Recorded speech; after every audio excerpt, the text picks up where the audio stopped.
Hello guys, मैं self Praveen Bishnoi और आज हम डिस्कस करेंगे आगे जो मैंने कल वीडियो करवाई थी स्ट्रेट लाइन की, जो कल मेरी दूसरी वीडियो थी और ये मेरी है तीसरी वीडियो स्ट्रेट लाइन की। पिछली वीडियो में मैंने लास्ट में एक टॉपिक करवाया था इम्पोर्टेंट नोट्स, जो 4 पॉइंट बताए थे मैंने आपको। सेंट्रोइड, ऑर्थो सेंटर, सरकम सेंटर और इन सेंटर भी, ये पॉइंट की कुछ इंपॉर्टेंट मैंने डेफिनेशन करवाई थी और आपको बोला था भी आप ये याद रख लो। और अगली वीडियो में मैं आपको specially centroid, incentre, ortho centre, सरकम centre की डेफिनेशन करवाऊंगा। अभी ये निकालते कैसे हैं, तो आज देखो इस वीडियो में।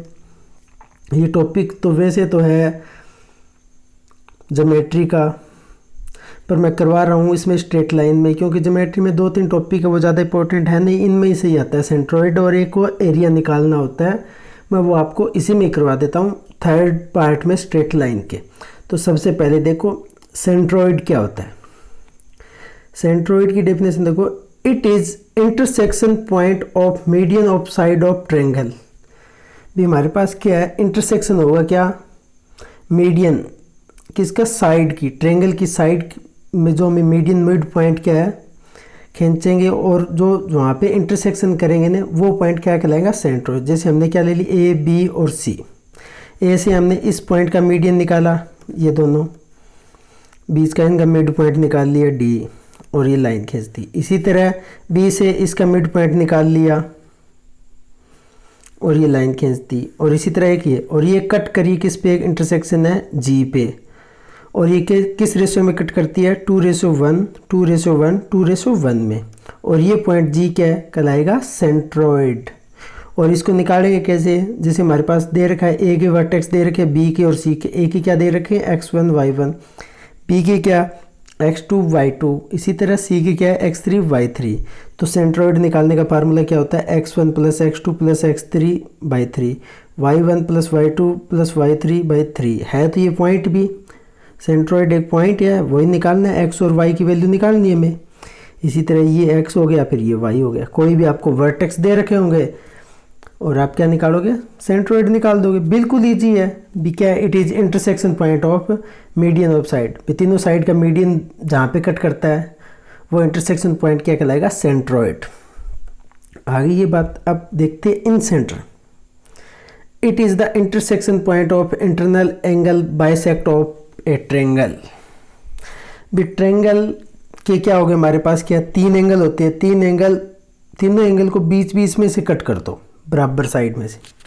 देखो A B C intersection bisect करेगा एंगल को, बाइसेक्ट करता है एंगल को, और एक पॉइंट पे जाके ये इंटरसेक्ट हो जाएंगे, क्योंकि बी को काट दो बीच में से, ए को काट दो बीच में से और सी को काट दो, और ये क्या है, इस पे आई पे मिलेंगे। और यही तो क्या है, इन सेंटर होता है हमारे पास। ए की अपोजिट साइड को हमने मान लिया ए, ये डिस्टेंस ए होगी बी सी, और बी की अपोजिट को हमने मान लिया बी, और सी की अपोजिट को मान लिया सी। आप कुछ भी मान सकते हैं, वो आपकी मर्जी है। मैंने तो आप यहाँ पे कुछ चेंज करोगे तो वहाँ पे ऑटोमेटिक चेंज हो जाएगा। ए के वर्टेक्स क्या हमारे पास x1 y1, और बी के क्या x2 y2, और सी के क्या x3 y3। तो इन सेंटर पॉइंट निकालने का, इन सेंटर पॉइंट ये आई है, क्या ये xy हो गया, xy है। ये निकालने का फार्मूला क्या होता है, ax1 + bx2 + cx3 बाई में a + b + c। Second point फाई कोऑर्डिनेट क्या निकलेगा, ay1 + by2 + cy3 by a + b + c। A B C क्या अपोजिट साइड है, ए की अपोजिट ए होगी, इसकी अपोजिट बी, सी की अपोजिट इसको सी बोलेंगे। ठीक है, इसी तरह क्या ये इन सेंटर पॉइंट हम निकाल सकते हैं, बिल्कुल ईजी, आप कोई दिक्कत नहीं आपको निकालने में। इसी तरह सरकम सेंटर क्या है, it is the intersection point of perpendicular intersect of bisect. हमारे पास क्या था सबसे पहले, सेंट्रोइड में तो हमने क्या कि साइड का मीडियन किया था और जिस पॉइंट पे मिला वो सेंट्रोइड कहलाया। सेकंड हमारे पास क्या है, इन सेंटर, एंगल का बाइसेक्ट किया और जिस पॉइंट पे मिला वो कहलाया इन सेंटर। अब सरकम सेंटर में क्या है, एक तो हम क्या करेंगे, परपेंडिकुलर होगा, और साथ में क्या होगा, intersection point of perpendicular intersect of bisect. इसमें क्या है, परपेंडिकुलर भी है और बाइसेक्ट भी है। बाइसेक्ट किसका, मीडियन का, जो लाइन है साइड है उन मीडियन में करेंगे। तो ये हमारे पास क्या है, बी सी को क्या बीच में से कैंसिल काट देंगे और एक सीधी परपेंडिकुलर लाइन खींचेंगे, ये लाइन खींच दी हमने। इसी तरह ए सी पे परपेंडिकुलर लाइन खींचेंगे और इन दो भागों में बांट देंगे। इसी तरह ए बी पे एक परपेंडिकुलर लाइन खींचेंगे, इन दो भागों में बांट देंगे। और ये क्या एक पे ओ पे कट करेगी, ओ पे इंटरसेक्ट करती है। ये ओ क्या है, सरकम सेंटर है। इसमें देखो ओ डी परपेंडिकुलर है किसके, बी सी के, ओ ई परपेंडिकुलर है किसके, ए सी के, और वो परपेंडिकुलर है किसके, ए बी के। इसी तरह हमारे पास ए बी सी वर्टेक्स दे रखेंगे, ए बी बी सी और ए सी की तो इक्वेशन निकाल सकते हैं, वर्टेक्स दे रखे हैं। तो इसी तरह फिर परपेंडिकुलर डिस्टेंस से हमारे पास इक्वेशन ओ डी की, ओ ई की और ओ अप की भी निकाल सकते हैं। मैंने पीछे वीडियो में बताई भी किस तरह निकालेंगे परपेंडिकुलर लाइन की equation, normal equation of line वो करवाई थी, वही तो है। तो सॉल्व करेंगे Na2 और गेट कर लेंगे। एक तो ये तरीका भी इनको सॉल्व करके और निकाल लेंगे भी, ये पॉइंट निकाल लेंगे, क्योंकि ये ओ डी, ओ ई और ओ अप है, तीन लाइन है। तो ये इंटरसेक्ट किस पे, एक पे करेंगे, दो को सोल्व करके तीसरी में पुट करेंगे तो ये पॉइंट आ जाएंगे आपको एक्स और वाई के। ठीक है, अगर ये नहीं होता तो आपको इसका सेकंड और बताता हूँ, या फिर किस तरह निकालोगे। या फिर क्या है, ये डिस्टेंस ओ से ये डिस्टेंस निकाल लो, O A equal to O B equal to O C, O A equal to O B O C, solve Na2 and get circumcentre, या इस तरह निकाल सकते हो। फोर्थ पॉइंट क्या है, जो मैंने पहले करवाना था पर मैं लास्ट में करवा रहा हूँ, कोई दिक्कत नहीं है। Orthocentre, it is the intersection point of perpendicular draw from vertex to the opposite side in the triangle. भी क्या, वर्टेक्स से उसकी अपोजिट साइड पे हम परपेंडिकुलर खींचेंगे एक, जिससे ए से परपेंडिकुलर खींचा हमने किस पे, बी सी पे, और बी से परपेंडिकुलर खींचा किस पे, ए सी पे, और सी से परपेंडिकुलर खींचा हमने ए बी पे परपेंडिकुलर। इसमें कोई बाइसेक्ट का कोई मैटर नहीं करता, भी डिस्टेंस सेम होनी चाहिए, मीडियन काटेगा, कोई उसमें कोई मैटर नहीं करता। और जो जहाँ पे ये कट होती है तीनों लाइनें, उसे खींचेंगे ओडेस। ओडेस हमारे पास क्या होगा, ऑर्थो सेंटर। इसमें आपके पास क्या, ये परपेंडिकुलर है, ए डी परपेंडिकुलर है किसके, बी सी के। तो स्लोप ए डी परपेंडिकुलर है बी सी की, तो इनकी स्लोप क्या होगी, एक दूसरे की नेगेटिव होगी। स्लोप ऑफ ए डी क्या होगी, slope of minus B C. एक दूसरे के परपेंडिकुलर स्लोप इसी तरह कैसे कट करते हैं, ये इस तरह निकाल लेंगे। क्योंकि देखो एक तो इसकी स्लोप क्या होगी m1 और इसकी स्लोप हम क्या मानेंगे m2। m1 m2 क्या होगा फिर परपेंडिकुलर -1। तो स्लोप ऑफ, अगर हमारे पास क्या है m1 है तो स्लोप -1/m2, इसको कर देंगे 1/। ठीक है, तो स्लोप ऑफ क्या हो जाएगी 1/, स्लोप ऑफ बी सी। इसी तरह हम इक्वेशन भी निकाल लेंगे, इक्वेशन ए डी की निकाल सकते हैं, क्योंकि बी और सी हमारे पास पॉइंट दे रखे हैं, इनके वो निकाल लेंगे, स्लोप इक्वेशन निकाल लेंगे। ये ए पॉइंट है, इसकी स्लोप निकल जाएगी, और ये पॉइंट है तो इसकी इक्वेशन निकल जाएगी, ए डी की निकल जाएगी, इक्वेशन ऑफ बी ई भी निकल जाएगी, इक्वेशन ऑफ सी एफ भी निकल जाएगी, और सॉल्व करेंगे और ऑर्थो सेंटर निकल जाएगा। या फिर इसका एक निकालने का ऑर्थो सेंटर का एक सिंपल तरीका बताता हूँ आपको, वो है ये फाइंड ऑर्थो सेंटर पॉइंट। भी ऑर्थो सेंटर हम किस तरह निकालेंगे, तो लेट हमारे पास क्या, कोई 3 पॉइंट ले लिया हमने, 0 0 x1 y1 x2 y2, ये इसी फॉर्म में होने चाहिए, तभी ऑर्थो सेंटर निकालेंगे। आपको बताऊंगा अभी इस फॉर्म में आगे कैसे होने चाहिए, पहले आप देख लो अगर इस फॉर्म में होंगे तो आप किस तरह निकालोगे। 0 0 एक वर्टेक्स 0 0 होना चाहिए, ये इस तरह है, ये वर्टेक्स आपका क्या 0 0 हो गया, ये x1 y1 हो गया, ये x2 और y2 हो गया, और ये ऑर्थो सेंटर हो गया, परपेंडिकुलर एक दूसरे के। ये इस पे परपेंडिकुलर है, ये इस पे परपेंडिकुलर है, ये इस पे, ये ओडेस हो गया।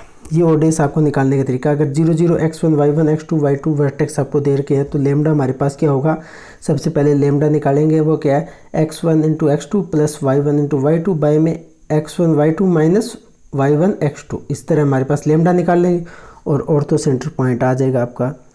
पहला क्या आएगा, लेमडा × y2 माइनस y1, और दूसरा क्या है minus lambda x2 minus x1, और ये आपका ऑर्थो सेंटर आ गया।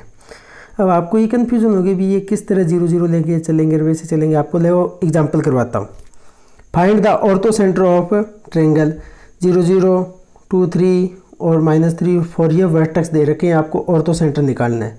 तो 0 0 2 3 और -3 और 4, तो हमारे पास 0 0 तो ठीक है, 2 3 को हम मान लेंगे x1 y1 और इसको मान लेंगे x2 y2 और लेमडा में इसमें वैल्यू पुट कर देंगे x1 x2 y1 y2 की, x2 y2 y1 x2 की वैल्यू पुट करेंगे तो हमारे पास ये क्या आएगा -6 + 12 बाय में 8 + 9 6/17। इसी तरह हमारे पास क्या है फिर ओडेस में इसमें वैल्यू पुट कर देंगे 6/16 y2 - y1 4 - 3। इसी तरह -6/17 इंटू -3 - 2, तो सॉल्व करेंगे तो ये हमारे पास क्या आ गया ऑर्थो सेंटर।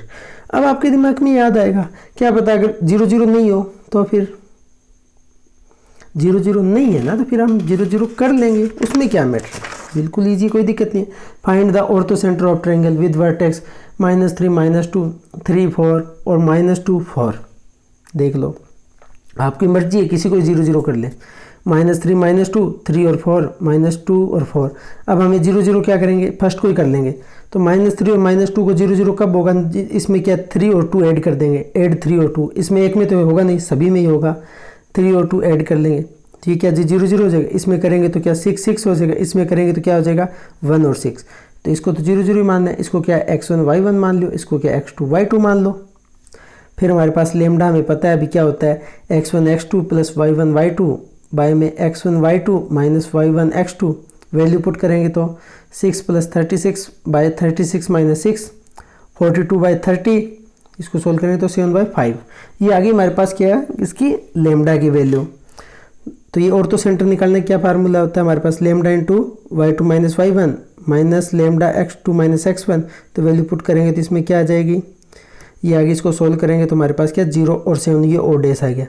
पर आप फिर जो ऐड किया है वो सब्ट्रैक्ट तो करना पड़ेगा, जो चीज़ हमने ऐड की है सब्ट्रैक्ट तो करनी पड़ेगी। तो हमारे पास क्या ऐड हमने क्या किया 3 और 2, वही इसमें सब्ट्रैक्ट कर देंगे 0 और 7 में, 3 और 2 सब्ट्रैक्ट करें 0 - 3 7 - 2, और ये आपका क्या आ गया ऑर्थो सेंटर किसके वर्टेक्स। अगर आपके पास -3 - 2 3 और 4 है, -2 और 4, आपको कुछ नहीं करना, इसमें ऐड कर लो, इसको 0 0 भी कर सकते हो, कोई दिक्कत नहीं, इसको 0 0 करें -3 और -4 ऐड कर लो और वो लास्ट में सब्ट्रैक्ट कर लेना। इसी तरह आपको बिल्कुल ईजी, कोई भी दिक्कत नहीं क्वेश्चन में। ये तो होगी आपकी उसकी डेफिनेशन जो मैंने आपको बोल ली थी भी किस तरह निकालेंगे, centroid, incentre, orthocentre, circumcentre. अब मैं कुछ सॉलिड ज्योमेट्री है वही करवा रहा हूँ, 3D ज्योमेट्री के कुछ क्वेश्चन हैं, करवा देता हूँ आपको। Area of triangle with vertex, area निकालना है ट्रायंगल का, अगर आपको वर्टेक्स दे रखे हैं तो आपको मैं कितनी 4 टाइप बता दूंगा आपको फार्मूला एरिया, एरिया आप किस तरह निकाल सकते हो। सबसे पहले तो आप क्या x1 y1 वर्टेक्स दे रखे हैं, ए बी सी 3 होगी वर्टेक्स, ए की क्या x1 y1, बी की क्या x2 y2, सी की क्या x3 y3, और ए इसको डिस्टेंस मान ली ए, इसकी मान ली बी और इसकी मान ली सी, अपोजिट मान लो, ईजी रहेगा। आपको इसको भी मान सकते हो, वो कोई मैटर नहीं करता। एरिया क्या ट्रायंगल का निकालेंगे तो s into S minus A into S minus B into S minus C का रूट, और s क्या है हमारे पास पैरामीटर होता है a + b + c/2, तीनों डिस्टेंस जोड़ के बाय में 2 कर देंगे, ये आपको पैरामीटर आ जाएगा। फिर ए बी सी क्या है साइड ऑफ ट्रायंगल, एक तो ये फार्मूला आ गया एरिया, एरिया ऑफ ट्रायंगल निकालने का। सेकंड क्या है एरिया ऑफ ट्रायंगल निकालने का फार्मूला क्या, अगर आपको वर्टेक्स दे रखा है तो 1/2 डिटरमिनेंट की फॉर्म में लिख लो, 3/3 में x1 y1 1, x2 y2 1, x3 y3 1, इसको सॉल्व कर लो, आपका एरिया आ जाएगा ट्रायंगल का, ठीक है। या फिर क्या करोगे आप, एरिया निकालना है ट्रायंगल का, क्या इस फॉर्म में लिखो आप, आपको कोऑर्डिनेट दे रखे x1 y1 x2 y2 x3 y3, अगर ए बी सी आपको दे नहीं रखे, निकालोगे तो डिफिकल्ट होगा, तो ये बिल्कुल शॉर्ट, मैं इस पे प्रेफर करूँगा, आपको ये याद रखो, कुछ नहीं करना, आपको कोऑर्डिनेट दे रखे हैं x1 y1 लिखो, x2 y2 लिखो, x3 y3 लिखो, और लास्ट में वही लिखो जो स्टार्टिंग में लिखा था x1 y1, जहाँ स्टार्ट किया वहीं ख़त्म करना है, और कुछ नहीं करना, क्रॉस मल्टीप्लाई कराओ, x1 y2 x2 y3 x3 y1। अभी क्या नेगेटिव में, ये पॉजिटिव में चलो इस डायरेक्शन में, इनडायरेक्ट में नेगेटिव में चलो, x2 y1 माइनस में x3 y2 माइनस में x1 y3, और इसको सोल्व कर लो, साथ में 1/2। ये भी आप क्या क्या एरिया निकाल